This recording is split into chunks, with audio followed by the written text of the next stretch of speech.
Il y a des siècles, bien avant nos civilisations modernes, l'Égypte ancienne brillait comme l'un des royaumes les plus puissants de l'humanité. Les pyramides dominaient le désert, le Nil apportait la vie et un homme gouvernait avec une autorité absolue, Pharaon. Son pouvoir semblait sans limite, sa richesse incroyable, mais son cœur était rempli d'orgueil et d'injustice. Il opprimait un peuple innocent, les enfants d'Israël. Il les réduisait à l'esclavage, les chargeait des travaux les plus durs et leur ôtait toute liberté. Mais Allah ne laisse jamais l'injustice durer éternellement. Dans ce climat de peur, un événement allait changer le destin de milliers de personnes. Une nuit, Pharaon fit un rêve qui le terrifia. Il vit un feu venant de Jérusalem, brûlant les maisons des Égyptiens et épargnant celles des enfants d'Israël. Les devins lui dirent que cela annonçait la naissance d'un enfant israélite qui détruirait son pouvoir. Pris de panique, Pharaon ordonna quelque chose d'impensable: tuer tous les nouveau-nés garçons du peuple d'Israël. Les mères vivaient dans la terreur. Les soldats entraient dans les maisons sans avertir.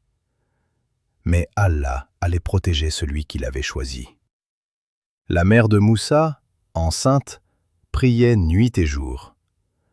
Et lorsque son fils naquit, elle fut remplie de peur. Mais Allah la tranquillisa. Il lui inspira « Allaite-le, et lorsque tu craindras pour lui, mets-le dans le fleuve. Ne t'afflige pas, nous te le rendrons, et nous ferons de lui un messager. » Un matin, tremblante, elle prit son bébé, le plaça dans un petit panier qu'elle avait tressé de ses mains et marcha jusqu'aux rives du Nil. Le fleuve coulait fort, mais la foi de cette mère était plus forte que les vagues. Elle déposa le panier sur l'eau et le regarda s'éloigner.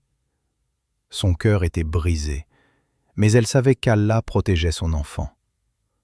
Le panier avança, porté par le vent, jusqu'à être trouvé par les servantes du palais. Elles ramassèrent l'enfant et le portèrent immédiatement devant la femme de Pharaon, Asiya.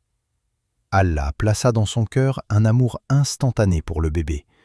Elle dit à son mari « Ne le tuez pas, peut-être nous sera-t-il utile, peut-être l'adopterons-nous comme un fils. » Et Allah fit grandir Moussa dans la maison même de celui qui voulait sa mort.